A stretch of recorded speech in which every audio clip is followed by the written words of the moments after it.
Lyudmila Navalny, the mother of Russian opposition leader Alexei Navalny, who died in prison under unexplained circumstances, has arrived in Salechard to retrieve her son's body. The whereabouts of Navalny's body, however, are still unknown, and Russian investigators have yet to determine the official cause of opposition leader Navalny's death. After news of Navalny's death circulated around the world on Friday, his mother, Lyudmila, wrote on Facebook that she did not want to hear any condolences. We saw him on February the 12th in prison. He was alive, healthy and happy. On Saturday, Lyudmila Navalny appeared in the penal colony. There she learned from an officer that the body was not there and she had to go to the city of Salechard. But when she arrived at the morgue on Saturday, it was closed. This morning, Alexei Navalny's mother and her lawyers were not allowed into the morgue. The investigative committee informed the mother and lawyers that the investigation of the death of Navalny has been extended. They do not say how long it will take. The cause of death is still unknown. They lie, buy time for themselves and do not even hide it. The case of the death of Russian opposition figure Alexei Navalny was raised today by European Union foreign ministers at their monthly meeting in Brussels.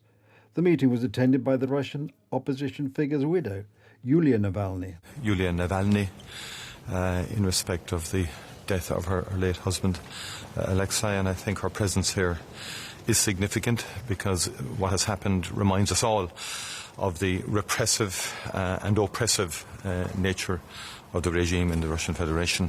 At the very least, we should be talking about sanctions, first of all. We did that in the past. I mean, it's a horrible reminder that every time an opposition member is killed in Russia, Europe had sanction packages. Putin launched this war against Ukraine, and it doesn't look being ready to stop it. By the contrary.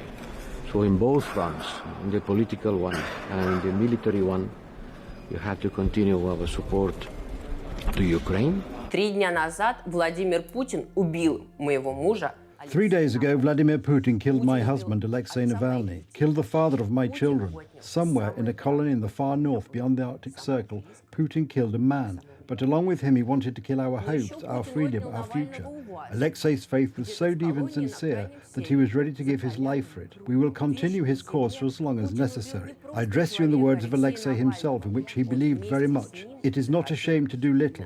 It is a shame to do nothing. Те годы я была рядом с Алексеем. Navalny's death reverberated around the world. The day after the news of Navalny's death, rock group U2 chanted the Russian opposition leader's name in Las Vegas. U2 frontman